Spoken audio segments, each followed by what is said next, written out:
Hey everyone, George here. Today I'm going to bring you a deck list of one of my favorite decks, which is the Harpy ladies. I played this deck a while back. I used to play it. Before Harpies came out, and while it was a good deck against Rogue, it wasn't fast enough to compete with other decks with at least the meta, which hasn't changed for over a year. For a little over a year. Shadows, it couldn't keep up with Shadows, couldn't keep up with Necros, it couldn't keep up with a lot of those decks, so I stopped playing it, and then Harpies came out, and I picked up the deck again, and even then, the deck still wasn't fast enough to compete with the meta. It does really good against other rogue decks, but it's still not, it wasn't fast enough to compete with the likes of Shadows and Necros and Burning Abyss. So I stopped playing it. I picked up some Shadows and played that for the whole summer. And up until a couple weeks ago, I picked up the deck again. This is a deck I always come back to. I don't know why, but it's a deck that to me is very fun, regardless of whether or not it can't keep up with the meta or anything. But what caught my attention was that in the last set, High Speed Riders, there was a new archetype, which was the Speedroid archetype, and I decided to try it out with the deck because I wanted a Harpy deck that didn't rely solely on its Xyz summons.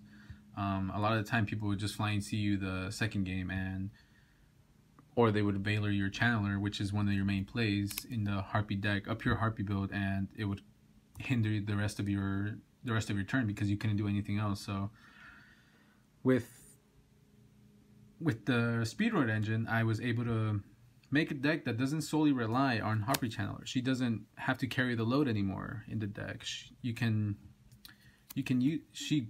still brings out great plays with the Harpies, but you also have the Speedroids, which can create some great synchro plays. So today I'm going to bring you my list. This is a list I've been working on for the past couple weeks. I've been testing it at my locals. I've been testing it online, and this is so far the latest build that I feel very comfortable in sharing with everybody, which is, I feel it's a very good build. So let's get to the deck. The deck runs 40 cards. It runs a total of 22 monsters, 11 traps, 11 spells, and 7 traps. So as we go through the deck, you're going to see a lot of cards that I didn't use that usually belong in a Harpy build, but they weren't necessary, so I didn't include them. So let's get on with the deck profile. So to start off the deck profile, I played 3 copies of Harpy Channeler. She's essentially still the best card in the Harpy archetype. You can ditch a Harpy card from your hand and special summon a Harpy card from the deck. Simple as that, and you can go easily into your rank 4s. Very good card. You have to have her at 3. She's just too good not to have her at 3. Next, I play 3 copies of Harpy Dancer. She's a very good card in this deck. She blends in well with the Speedroid engine, so that's why I run 3 of her. And yeah, I wouldn't cut her in this deck, so yeah, run 3 of her. The reason I also run 3 is because I don't run any of the generic Harpy ladies, or Harpy Lady 1, 2, or 3, or Cyber Harpy Lady. So next, I run 3 copies of Harpy Harpist. She is one of the better cards that came out for Harpies. You ditch her, put her in the graveyard. You can search a Harpy or any winged beast of 1500 or less attack in the end phase. So it can create many plays. It can ensure that you have a Harpy monster in your hand at all times if you ditch her with Channeler. So very good card. Have to play it at 3.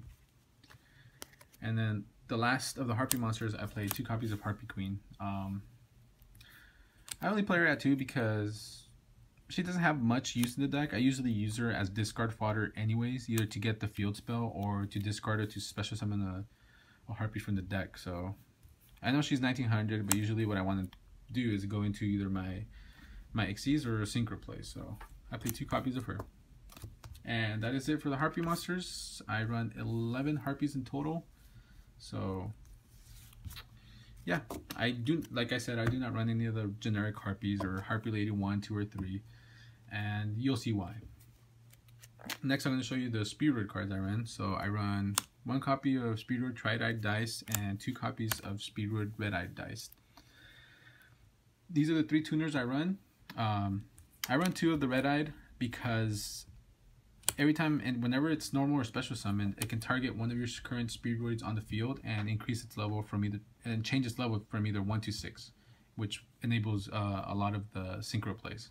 So that's why I use 2 of him, and then I use 1 copy of Tri-Eyed Dice because it's a level 3, so it's a little awkward sometimes to go into synchro plays. But when I do use it and it ends up in the graveyard, it protects your monster, because whenever this card is in the graveyard, you can banish it whenever your opponent declares an attack and protect your whatever monster you have on the field. So yeah, a very good card. But only, I think with 1, it's more than enough. You can get it back from the graveyard anyways, as you will see later. Next, I run 2 copies of Speedroid Taki Tomborg. I hope I'm saying that right, but I run 2 copies of it. It's a very good card. It really flows well with the whole deck. All the monsters you run are wind. So this card reads that if you control a wind monster, you can special summon it from your hand to the field, and which is already very good in itself. And then you can tribute this monster to special summon a tuner from the deck to the field. So the only restriction to that is that you can only special summon wind monsters for the rest of this turn, but in this deck it's not really a problem. So 2 copies of Taki Tomborg. Next, I run 3 copies of Terratop. This is easily the best card of the Speedroid archetype for now. I don't know what else they're going to release, but for now, I feel this is the best card. This card reads that if you control no monsters, you can special summon it. Usually you would want to special summon it in defense mode, and then you can search, after it's normal or special summon, you can search any Speedroid from your deck and add it to your hand. That's such a good effect. So not only do you get a special summon monster, you still have your normal summon, and you get to search for another Speedroid and get it from the deck. So it's a very good card. This one enables so many plays, and that is the reason I run 3. And for the last of the Speedroid monsters, I run 1 copy of Double Yo-Yo.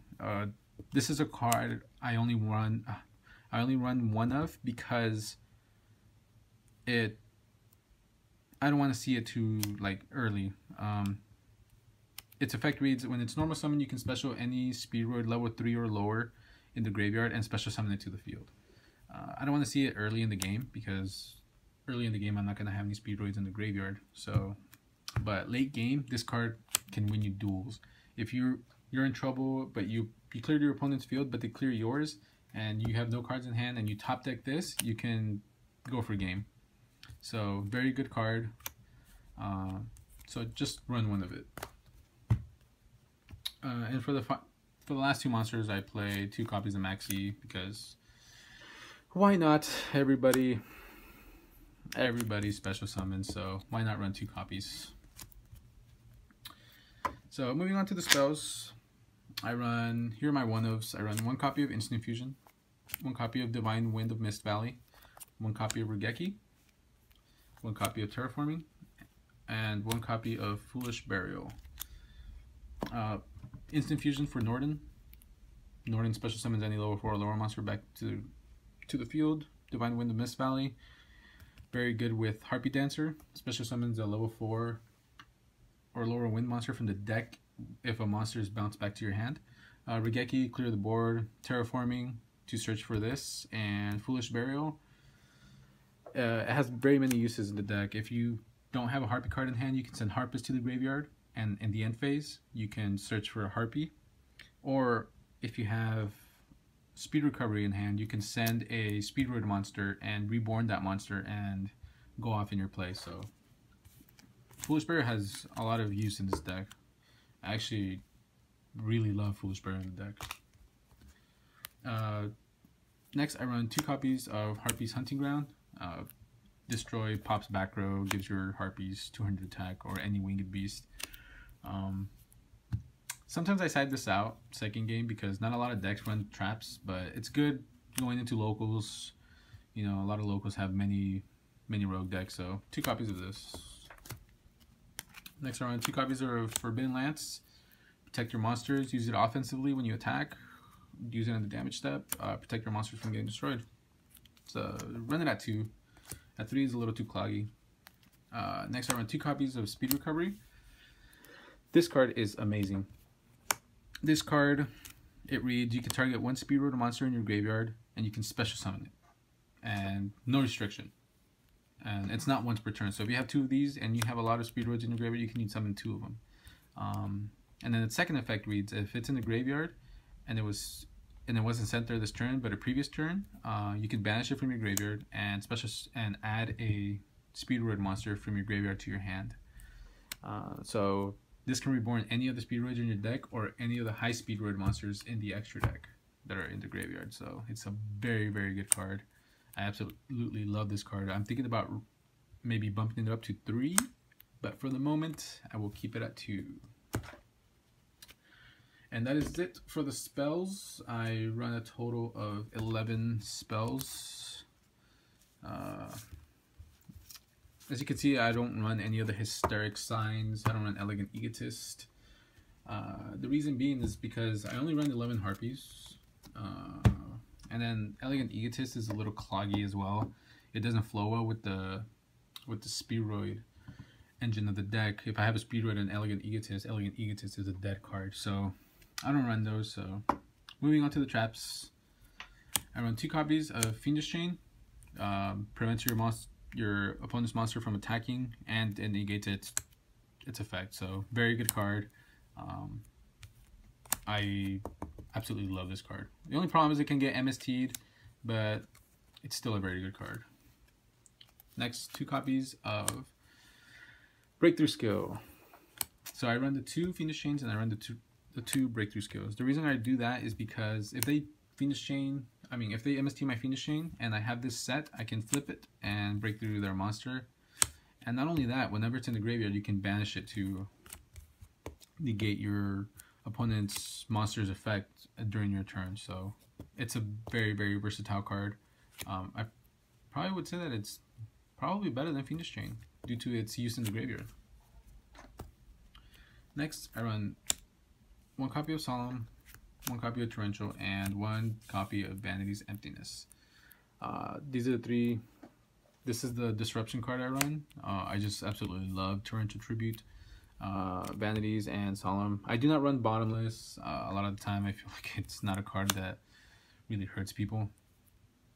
And Solemn Warning I feel has a lot more use as it can negate the summon and prevent effects from going off before they summon, because with Bottomless, the monster is summoned, and if they have a normal or special summon effect that activates as soon as it's summoned, it still activates its effect and it won't get negated. So yeah, these are the 3 disruption, I guess you could call them, cards that I run. So that's it for the main deck. I do run 40 cards. There's a lot of monsters in this deck. Usually Harpy builds have maybe max of 15 monsters, but I just love it that I can run so many monsters and have so many combos. It's just amazing. So moving on to the extra deck, I will show you what I'm currently working with. This is not a finished version of my extra deck. I'm still looking to add some things, cut some things, so I will be making another video updating you on those changes. So here's what I'm currently running. So I'm running 2 copies of Lightning Chidori. This is a card that is just excellent. It's a very, very good card. Run it, and this is one of the few decks that can run it. You can target a set card, send it back to the bottom of the deck, and then you can detach and send any face-up card on the field and send it back to the top of your opponent's deck. So very, very good card. You can control your opponent's draws with this card, especially late game. You can control their draws and sometimes we even win the game because they can't draw into what they need. So 2 copies of that. 1 copy of Diamond Crab King. This is my Altu Towers, although I haven't seen a lot of towers going on around lately, so I don't know how good this card actually is at the moment, but it has its uses, especially when I can't get an overall monster that's 2800 or more. I summon this and attack, and not only that, after it attacks successfully, it goes into defense position. So very, very good card. One copy of Abyss Dweller. Stops activations of effects in the graveyard. Most of the meta decks now activate effects in the graveyard, so very good. One copy of Castel. Bounce any card on the field. You have to play this. And then one copy of Telemaios and one copy of Constellar Diamond. This against Burning Abyss, Shadows, it's just too good. Any milling deck like Lightsworns or Infernoids, they can't mill. So it's a very good deck, very good card. And also it can negate a lot of dark effects. So it can negate any dark effect, and you can use its effect once per as many times as you want per turn, as long as it has materials to detach. You can keep using the effect. So if it has 3 materials, you can negate essentially 3 dark monsters in 1 turn. So these are the last 2 XC monsters I run. I run a total of 7 XC monsters. So I'm thinking about maybe adding a couple more. At the moment, I'm not running this Ice Beast Zero Fine or Harpy's Pet Phantasmal. I do want to run Ice Beast Zero Fine because it's a card that I can use against Pendulum decks, and it just negates their effects. It's an amazing card, but I'm going to try and find the room for it. So, and then here are my Synchros. I run one copy of Trishula, a very good card and very easy to make in this deck. It's amazing how easy it is to make it, and if I can make it, say if I go second and I can make it first turn, sometimes that wins me the game. People just can't get over it because I banish their field. Sometimes they set up their graveyard, and their field, you banish 1 from the field, hand, and graveyard, they can't do anything. So, and plus it's a 2700 body, so very good card. Next I play 2 copies of Clearwing Synchro Dragon. This is also a very good first opening move, especially if they don't have Regeki or Dark Hole. They can't just cast Stellar or target it with anything really.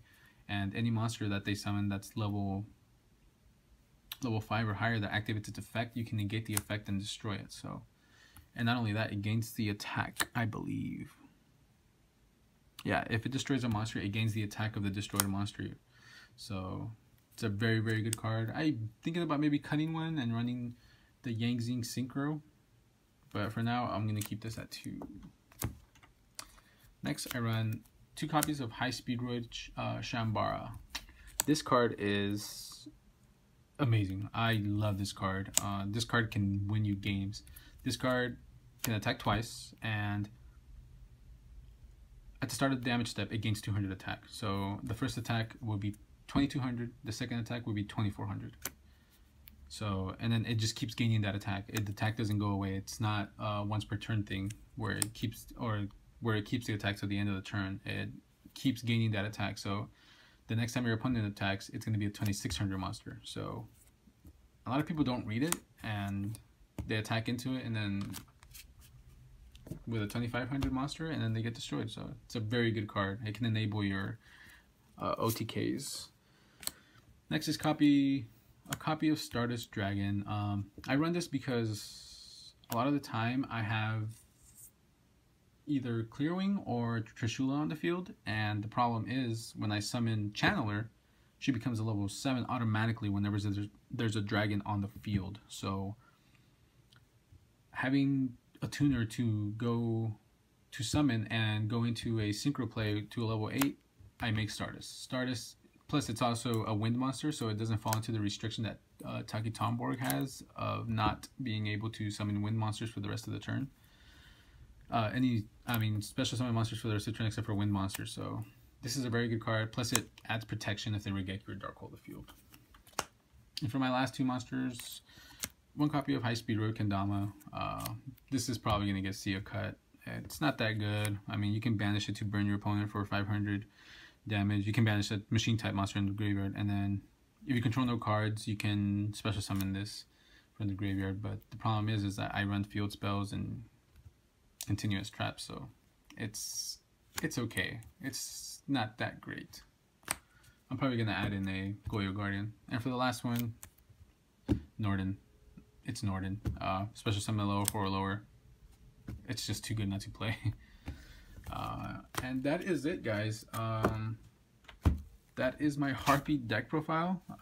This is a build I've been working on for a while, and I want to share it with you guys because I feel like it's a very, very good build of Harpies. If you have any questions as to why I'm not using certain cards, just let me know in the comments below. If you have any suggestions, let me know as well. Any suggestions as to how I should, you know, what you guys want to see on my channel. Any suggestions for how to improve my videos. If you have, or if you haven't, just any questions, just let me know in the comments below, and I will try to answer you as quickly as possible. So thanks again for watching the video. Like, rate, subscribe, and I'll see you next time.